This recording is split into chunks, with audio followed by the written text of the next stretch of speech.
السلام علیکم ورحمۃ اللہ وبرکاتہ۔ آج کے ہمارے بیان کا موضوع ہے سنت کی ضرورت و اہمیت۔ اس سے پہلے آپ ہمارے چینل کو سبسکرائب کریں، بیل آئیکن کو پریس کریں، لائک اور شیئر کریں۔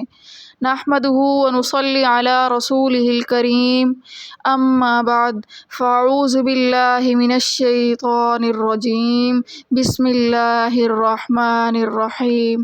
قال اللہ تعالی فی القرآن المجید والفرقان الحمید، قل ان کنتم تحبون اللہ فاتبعونی یحببکم اللہ ویغفر لکم ذنوبکم واللہ غفور الرحیم۔ صدق اللہ العظیم۔ اور میری اس گفتگو کو سننے والی پردہ نشین پیاری مائیں، بہنیں، بیٹیاں، السلام علیکم ورحمۃ اللہ وبرکاتہ۔ قرآن و سنت، ان دو لفظوں پر مختصر اپنی طرف سے کوشش کروں گی کہ چند منٹوں میں بات کو سمیٹوں، لیکن میری بڑی کمزوری یہی ہے کہ مجھے 8-10 منٹ میں گفتگو کرنے کا سلیقہ ابھی سیکھنا پڑے گا۔ سنت کی ضرورت و اہمیت۔ ہدایت کا سرچشمہ قرآن ہے۔ سوال یہ ہے کہ قرآن کے ہوتے ہوئے سنت کی کیا ضرورت ہے؟ جب اللہ کا قرآن موجود ہے اور بہت سارے لوگ دنیا میں اہل قرآن ہیں اور وہ یہی کہتے ہیں کہ جی ہم قرآن کو مانتے ہیں اور ہمیں کسی چیز کی ضرورت نہیں، پھر یہ قرآن و سنت کیا ہے؟ سنت کی کیا ضرورت ہے؟ تو یاد رکھیں، قرآن کلام الہی ہے، وحی ربانی ہے اور اللہ نے اتارا ہے۔ فانی میں طاقت نہیں کہ باقی کے کلام کو سمجھے۔ ہم مخلوق ہیں، وہ خالق ہے، ہم مملوک ہیں، وہ مالک ہے، ہم بندے ہیں، وہ داتا ہے، ہم فانی ہیں، وہ باقی ہے۔ ہم میں یہ صلاحیت نہیں کہ ہم اس کے کلام کو سمجھ سکیں، اس کو اپنے دل و دماغ میں جگہ دے سکیں اور جو منشا ربانی ہے اسے سمجھ کر اس کے مطابق کام کر سکیں۔ انسانوں میں یہ صلاحیت نہیں کہ فانی میں یہ صلاحیت نہیں کہ باقی کلام کو سمجھے، عاجز میں طاقت نہیں کہ قادر کے کلام کو سمجھے، انسان کو طاقت نہیں کہ رحمان کے کلام کو سمجھے۔ اس لیے ضرورت ہے ایسی ہستی کی جو اپنی زندگی سے ہمیں قرآن کا مفہوم سمجھائے، اور وہ زندگی آمنہ کے لال، صاحب کمال و جمال، محبوب رب ذوالجلال سیدنا محمد الرسول اللہ صلی اللہ علیہ وسلم کی ہے۔ وحی کو صاحب وحی سمجھا جا سکتا ہے۔ قرآن وحی ہے، حضور صلی اللہ علیہ وسلم صاحب وحی ہیں۔ وحی کو وحی والا تو سمجھ سکتا ہے، وحی کو وہم والا نہیں سمجھ سکتا۔ میں اور آپ ہم سب وہم کے مریض ہیں۔ میں اس کی بہت ساری مثالیں دیتی ہوں۔ ایک سادہ سی مثال دیتی ہوں کہ ایک آدمی مر گیا ہے اور یقین یہ ہے کہ مرا پڑا ہے، آنکھیں پتھرا گئی ہیں، نبضیں رک گئی ہیں، جسم ٹھنڈا ہو گیا، روح پرواز کر گئی ہے، لیکن کسی زندہ کو کہو کہ رات بھر اس پر اکیلا بیٹھا رہے، یعنی کہ مردے پر، وہ آدمی بیٹھے گا؟ بولو، کیا وہ بیٹھے گا؟ نہیں۔ کیوں؟ اس لیے کہ اس کو یہ وہم ہے کہ کہیں یہ اٹھ کے نہ بیٹھ جائے۔ ہاں، یہ ہنسنے کی بات نہیں، بات کو سمجھیں۔ اب یہ وہم و یقین پر بھی غالب آ جاتا ہے، حالانکہ یقین ہے کہ مر گیا ہے، وہم ہے کہ اٹھ جائے گا، تو یہ وہم کا بدھو پاگل وحی الہی کو کیسے سمجھ سکتا ہے؟ اس لیے وحی کو صاحب وحی یعنی نبی سمجھ سکتا ہے، اور پیغمبر جو کہیں، جو سمجھائیں، جو کر کے دکھائیں اور جو عملی نمونہ پیش کریں، اس کو سنت کہا جاتا ہے۔ اس لیے قرآن کو سمجھنے کے لیے سنت کی ضرورت ہے۔ لیکن میں یہاں ایک اور چھوٹی سی مختصر سی بات عرض کرتی ہوں۔ ہونا یہ چاہیے تھا کہ قرآن و حدیث عنوان ہوتا ہے کہ قرآن کو سمجھنے کے لیے حدیث کی ضرورت ہے، اس لیے کہ حدیث کے ذخیرے میں بڑی وسعت ہے۔ محدثین کو اللہ پاک کروڑوں جزائے عطا فرمائے۔ مجھ سے پہلے ایک عالم انگلش میں بڑی خوبصورت گفتگو کر رہے تھے اور میں اس کو پوری طرح سمجھنے کی کوشش کر رہی تھی۔ کمال کر دیا محدثین نے کہ حضور علیہ الصلاۃ والسلام کا ہر فرمان جمع کیا۔ پیغمبر نے جو کہا جمع کیا، جو کیا وہ جمع کیا، اور جو نبی کے سامنے ہوا جمع کیا، حتیٰ کہ حضور علیہ الصلاۃ والسلام کے صحابہ کرام رضوان اللہ علیہم اجمعین کے فرمودات کو بھی جمع کر کے احادیث کے ذخیرے میں سمو دیا گیا، اور پھر قولی حدیثیں، فعلی حدیثیں، تکراری حدیثیں انتہا کر دی۔ محدثین نے، اللہ ان پر کروڑوں رحمتیں نازل کرے، وہ لوگ نہ ہوتے تو بخاری، ترمذی، ابو داؤد، نسائی، ابن ماجہ، مسلم، ہمیں یہ علم موصول نہ ہوتا، ذخیرہ حدیث ہمارے پاس نہ ہوتا۔ یہ ان کی مہربانی ہے اور ان کی محنتیں ہیں کہ آج ہمارے پاس یہ علم نبوت موجود ہے۔ لیکن قرآن کو سمجھنے کا ذریعہ نبی کی سنت ہے۔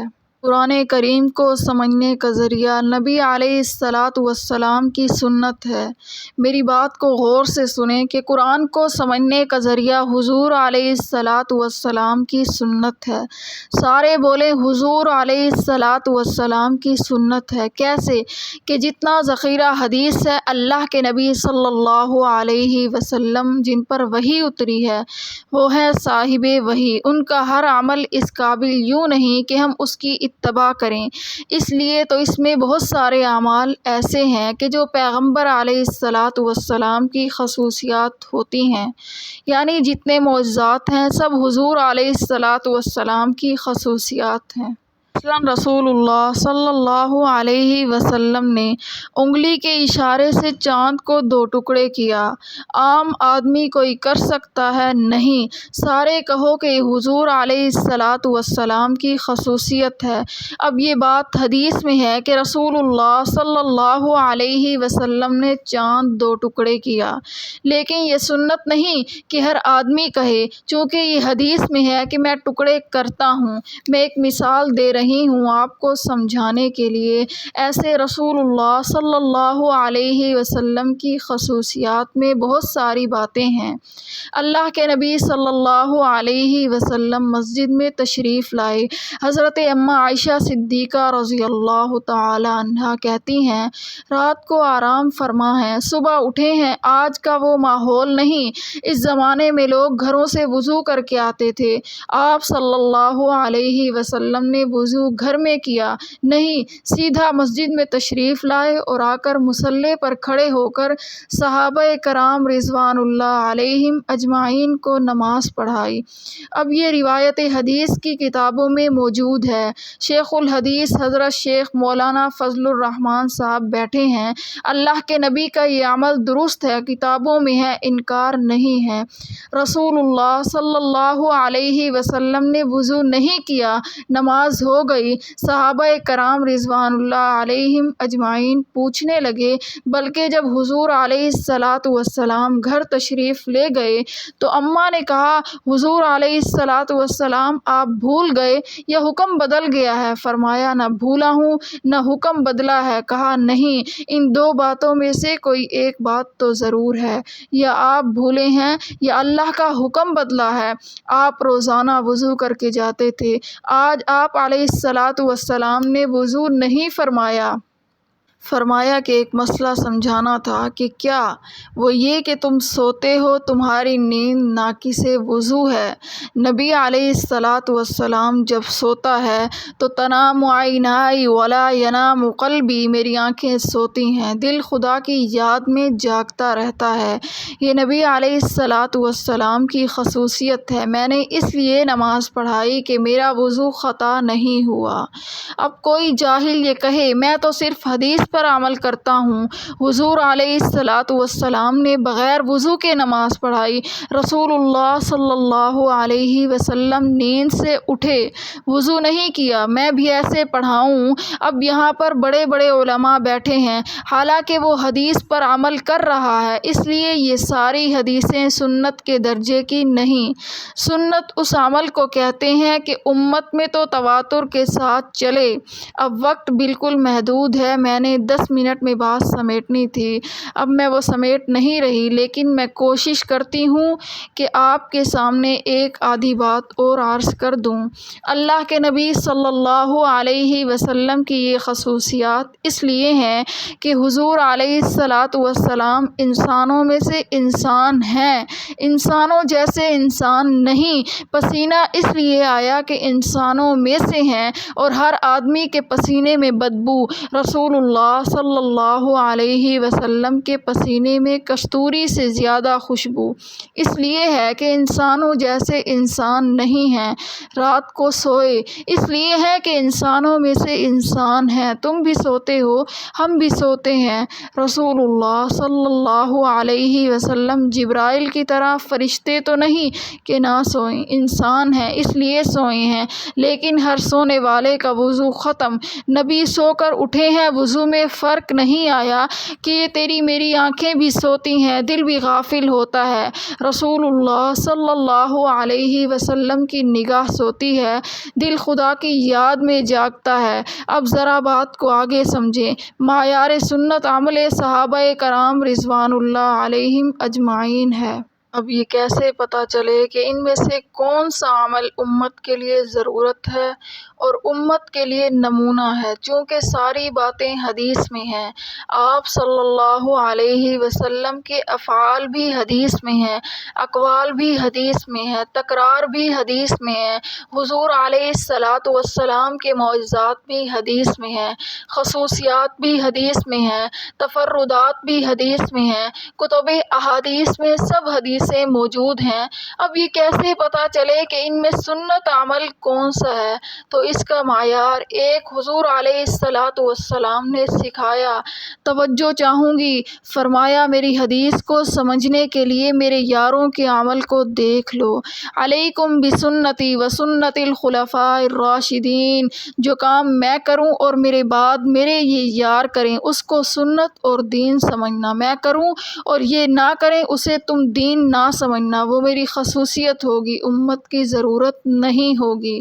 اب اس بات کو میں تھوڑا سا یوں کہتی ہوں کہ توجہ کریں گے تو بات سمجھ میں آئے گی۔ خلفاء راشدین جو عمل کریں گے وہ حضور علیہ السلام کے عمل کی نشاندہی ہوگی۔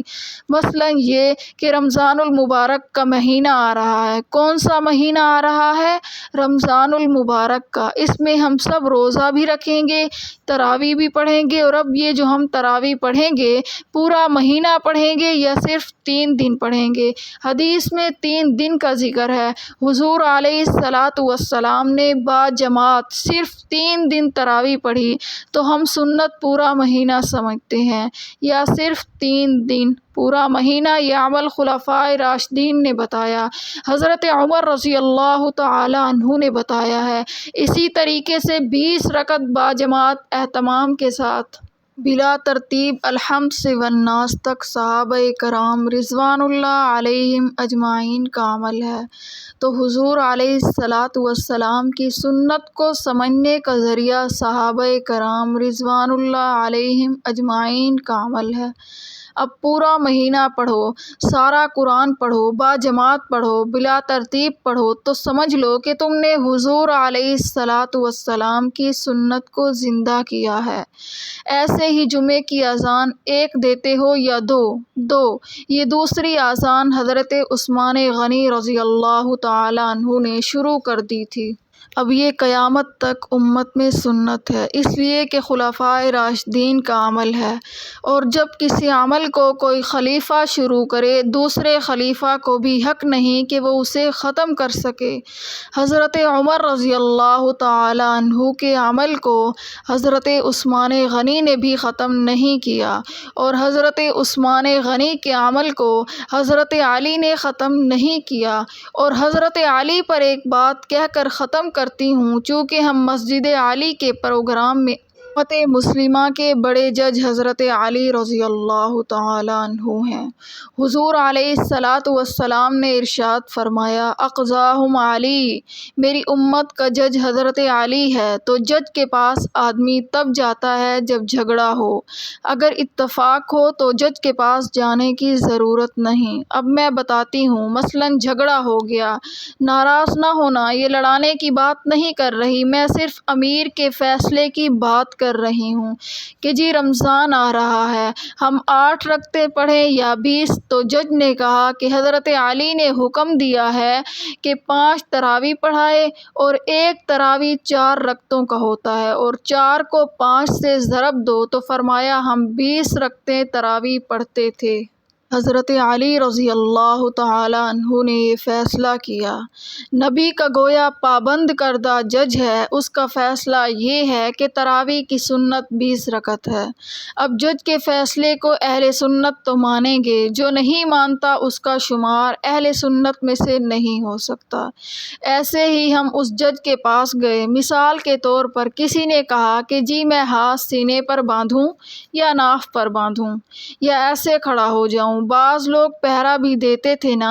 تو اس جج نے کہا کہ جب رسول اللہ صلی اللہ علیہ وسلم کے ساتھ نماز پڑھتے تھے تو فرمایا من سنتی وضع الیمین علی الشمائل تحت السرۃ، دایاں ہاتھ بائیں ہاتھ پر رکھ کر ناف کے نیچے ہاتھ باندھ کے، یہ اللہ کے نبی صلی اللہ علیہ وسلم کی نماز کی سنت ہے۔ خلیفہ راشد ہو، امام عادل ہو، قاضی امت ہو، چیف جسٹس اور جج ہو، اس عبادت کو سنت کہے، اس سے بڑی دلیل اور کوئی نہیں۔ اس لیے ہم بالکل یقین سے کہتے ہیں کہ امام اعظم ابو حنیفہ رحمۃ اللہ علیہ نے کبھی اپنی کوئی رائے نہیں پیش کی، جب بھی کوئی فیصلہ سنایا ہے وہ خلفائے راشدین کے عمل کو سامنے رکھ کے سنایا ہے۔ اللہ تعالی ہم سب کو عمل کرنے کی توفیق عطا فرمائے، آمین۔ وآخر دعوانا ان الحمد للہ رب العالمین۔